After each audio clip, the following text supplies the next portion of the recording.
This morning, let's go with the Examiner first. Nobody trusts us. Pep claims Liverpool now Europe's finest, but City best in world, counters Klopp. I mean, this is like GAA speak taken to the nth degree, isn't it? Yeah, it is. It's gone beyond the elements of hyperbole. Was there a situation where anybody could make a genuine case that Manchester City were the best team in the world? Like, certainly top three, you could say, but their Champions League failings have certainly been a black mark against the team, for sure.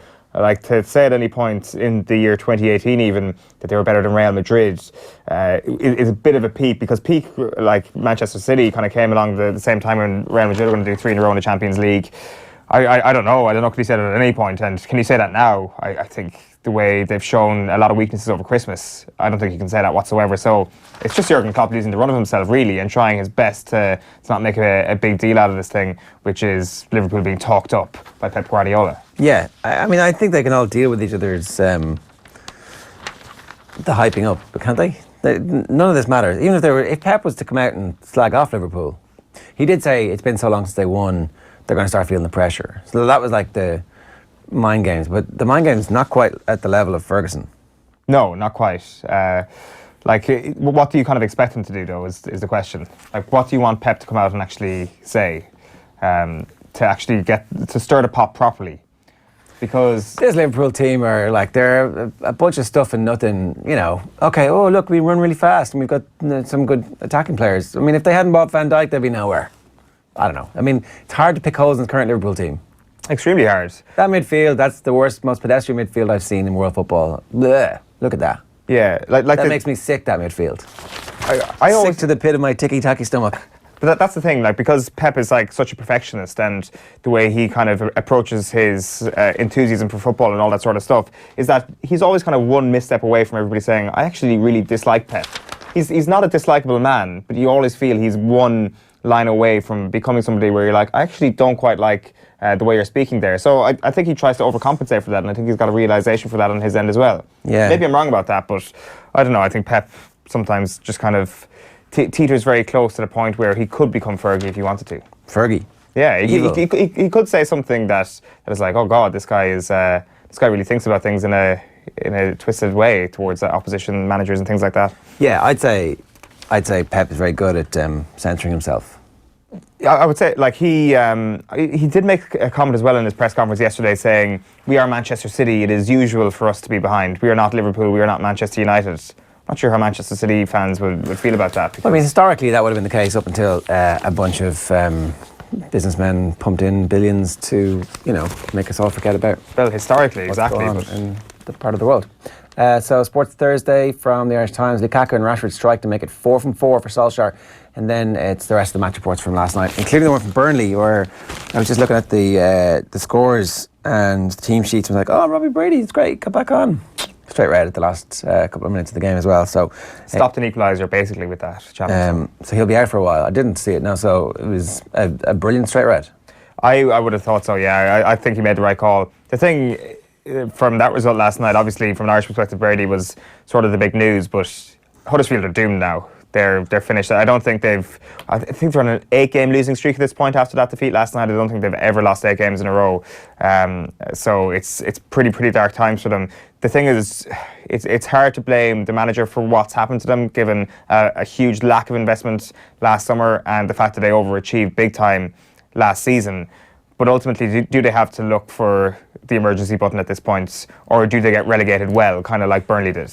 Be very careful. The last time you suggested there might be any possibility they sacked David Wagner, you got absolutely slaughtered on Twitter by Huddersfield fans. By the one Huddersfield fan who listens to the show. Yeah, well, and fair enough. Like, I mean, he's obviously brought Huddersfield Town to a level that their fans have never known heights of. Of course, they had it back in the John Giles era of being relatively good, but in the modern era, Huddersfield, they're going through a golden period. The owner said that there's no chance of him sacking Wagner, but like, that doesn't actually mean anything. We won't sleepwalk our way into relegation, but manager's safe. Sounds to me like manager not that safe. Well, does David Wagner not have the nous to get promoted straight back, or has, in the space of 2 seasons, has this championship actually got to a point where it's passed Huddersfield by? Like you look at last season, Wolves, one of the best championship teams we've seen, like the likes of Leeds this year, playing some fantastic football, of course, kind of stuttering over the last couple of weeks. Like, would Huddersfield get promoted last season or this season in the Championship with playing the way they did 2 seasons ago? Obviously, they won the playoff final. So there's an argument to be made that they wouldn't. So they're going to have to make a step up again and not fall off too much when they do get relegated, because I think that is going to happen. I think Wagner's obviously a really good manager. I mean, he has to be, yeah. And that doesn't necessarily mean that they won't sack him, because the owner's trying to sell the club as well. So, much easier to sell a club that's still in the Premier League than one who's just got relegated, although there is obviously the parachute payment. So, Wijnaldum, the unsung hero on Liverpool's charge. Liverpool clash almost the final, says Guardiola. I mean, it is if they lose. If they win, it still isn't. I mean, obviously, it's not quite a fatal blow to Liverpool or anything. A 4-point lead at this point of the season. Not at all. The thing is how they react to that. Like, there's some interesting stuff in the Telegraph this morning talking about, or Jamie Carragher rather, kind of sticking up for Liverpool and the fact that they're not bottlers whatsoever. And he kind of talks about, he goes through the 3 different periods where you could say Liverpool bottled a title challenge. And he talks about 2002, saying the problem wasn't overexcitement or pressure, but trying to chase one of the best Arsenal sides ever. He talks about 2009, which was Rafa and his fact rant, saying that they won 10 of their final 11 games. The only game that they didn't win was that 4-all draw with Arsenal. And basically it was Ronaldo and United who were just too good for them in 2009. And then, of course, 2014, trailing City by 5 points at the midway point, which he says that people tend to forget. Won 12 of their last 14 games, with the Chelsea defeat being their only loss. And over those 3 run-ins, they had 27 home games over those 3 years and only 1 defeat. So he's providing us with enough statistics here to actually give us a fairly compelling argument that when it comes down to the home stretch, Liverpool have really just been too far behind for them to actually make up big numbers, bar, say, 2014. The fact that they bottle it in a big way perhaps isn't the truth. I mean... Of course, the idea of Steven Gerrard slipping is like the most beautiful personification of bottling something we've ever seen. Yeah, so let's not in any way diminish that. Let's not try and revise history. Oh no, that's just the ebb and flow of a season that evens itself out. That obviously had some really good luck earlier on in the year to bring them to that point, and this was the bit of bad luck. It wasn't earlier on in the year. It wasn't earlier on in the year. It was throughout that whole run. They were lucky every week. And so they stored it all up. Maybe not lucky. I'm sure they had strokes of luck here and there, but they were playing absolutely magnificent football. It's the biggest bottle job in world sport. Like, it's right up there with anything. We do not let this slip. We do not let this slip. Like, it's spectacular. It's amazing. Comedic. It should be made into its own 5-part HBO dramatic series one day, hopefully. But ultimately, is it the biggest bottle job in sport? I don't think so. It's just the most dramatic. I mean, it probably isn't the biggest bottle job in all of sport. There was like the Super Bowl 2 years ago. There was a horse winning the Grand National that jumped over a puddle and lost. Yeah. So but it's close enough. Yeah, it is. No, I would certainly contend that they bottled it within that microcosm of a game. And it was kind of funny given what Steven Gerrard had said previously. And when it came to what happened at Selhurst Park, that sort of stuff happens. You can have a slip, especially when you're in that sort of run. So I just don't think it's as significant. I tend to come down on Jamie Carragher's side in this. I don't think it's as kind of ingrained in the Liverpool psyche as we all think. I just want to remind you about our competition. We've got 2 pairs of tickets to give away to Leinster against Ulster this Saturday at 5:15 in the RDS. To be in with a chance of winning, comment wherever you're watching and let us know your favourite rivalry in Irish sport, or let us know what you think using hashtag OTB AM. You can just retweet that as well, and we'll also stick you in the draw. Okay, so the back of the Irish Independent this morning. It's almost a final for us. Guardiola, City boss, believes nobody trusts us to stop Red's title challenge as he aims to turn up the team. It's a done deal. Don't worry about it, says Pep Guardiola. It's Liverpool. They're going to win. They're going to. We've spent all this money, put together this entire system, bought an entire hierarchy of people to work in the background just so I would come here, and then invested all the money in the world. And, Liverpool's going to beat us. It's January. I'm giving up. Like, the obvious thing that happens tonight is that it's a draw, and it perhaps doesn't live up to the hype. I think it's hard to make an argument that it's going to be a dour affair just because of how the 2 teams play, but there's every possibility it's a draw. Like, is a 7-point gap from Manchester City, if they make that up with one of the most sensational runs home we've seen, is that a bottle job from Liverpool? Yeah. So I think 7 points is. Yeah. I do think if Liverpool don't lose tonight, even if they lose tonight, I think they've set themselves up nicely for a pretty big bottle job. This will be the year they bottle it. But just going to return to that point, historically, I think it's over. Well, it depends. If Virgil van Dijk gets injured, I don't think it's a ball. Like if their best players get, so if that's the thing that happens. But if Virgil van Dijk suddenly starts like scoring own goals, if Alisson starts turning into Karius, then yeah, that's a ball job. I'm sure the Liverpool fans are delighted we're talking like this. O'Driscoll, Sexton's captaincy style comes across as confrontational. So Brad O'Driscoll was on Wednesday Night Rugby last night with Keith Wood, talking with Dave McIntyre, and they were chatting away, obviously, about the Munster-Leinster game at Thomond Park, and the issue of Sexton's captaincy came up. And the quotes were, I think Johnny antagonised Frank Murphy a little bit early on. I can understand to a certain degree what he was saying. I think from a captaincy perspective, Johnny is an antagonistic type of person. He always has been, and he is fiery.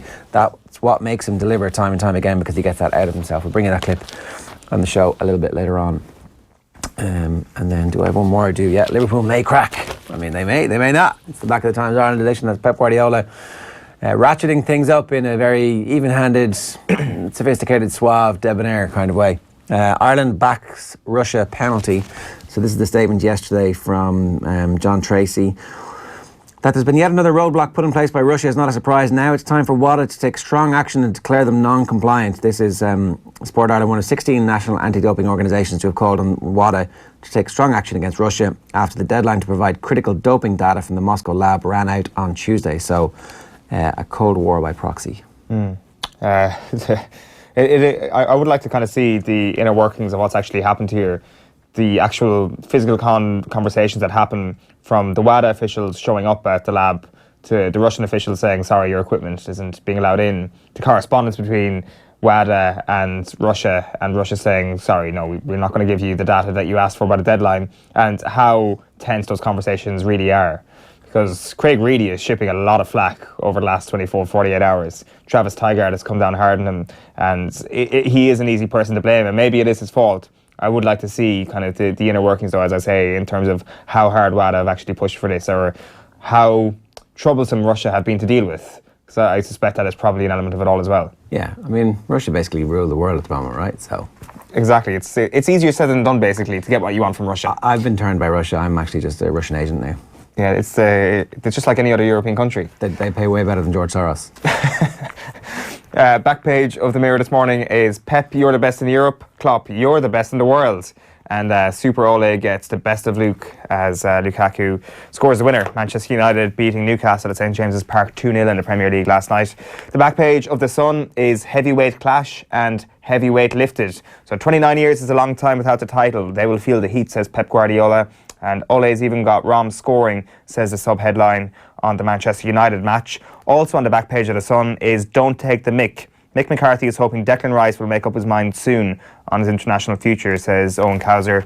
We're expecting a decision at some point. We are in the year 2019, so Declan Rice's ability to play for England in March is not going to happen at this point. He's missed that deadline, it seems.